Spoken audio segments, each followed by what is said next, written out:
In addition to the Bible, Christian literature has many classics, some modern, some not so modern, and here is one such list. This video is a review of the modern classic, The Late Great Planet Earth by Hal-Lindsey. The future has always been interesting and important, and here is a list of how people have attempted to know what's in the future.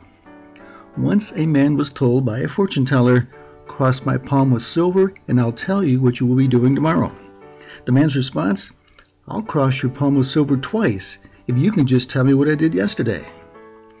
The single best source for the future has always been the Hebrew prophets. They were inspired by God. They were bold. Even though they told people things that they didn't want to hear, they were 100% accurate. All they had to do was be wrong one time, and they would have been relegated to the dustbin of history. The Bible also refers to someone known as the Great Prophet. Over 300 prophecies concerning this Messiah were fulfilled in the life of Jesus Christ. According to the Bible, future world events will center around the nation of Israel.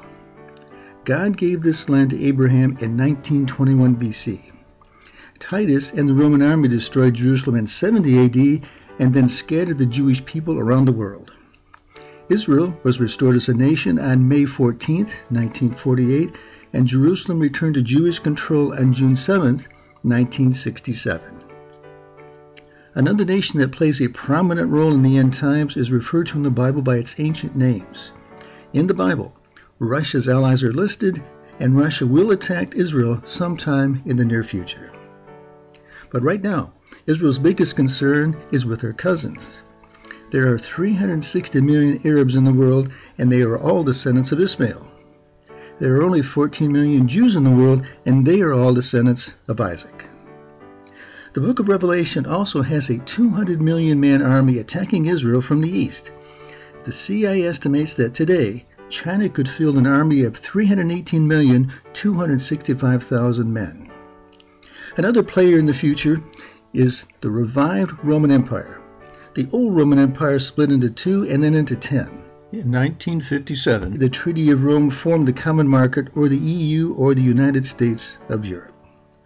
Out of this empire will appear an evil world dictator who is smarter than Albert Einstein, richer than Bill Gates, a greater general than Douglas MacArthur, more charismatic than John Kennedy, but more evil than Adolf Hitler, and he will rule the whole world.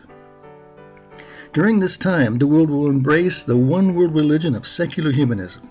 It will be ecumenical, but intolerant of any form of Christianity, and it will be satanically inspired. During this time, mankind will be witness to a worldwide miracle. Christians will be resurrected and translated to meet Christ in the air. However, this rapture is not the very next event in God's timeline. During a 7-year tribulation, many horrific battles will take place. A Russian invasion of Israel, stopped by the Antichrist, will be confused with the Battle of Armageddon. But the Antichrist will be hailed as the long-awaited Messiah.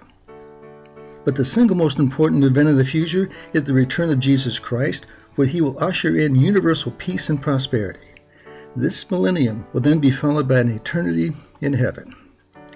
Lindsey's book is a comprehensive primer on all the facets of end-time prophecy. A strong and healthy USA will prevent these bad things from happening, but the decline and fall of the United States will guarantee them. Our only hope?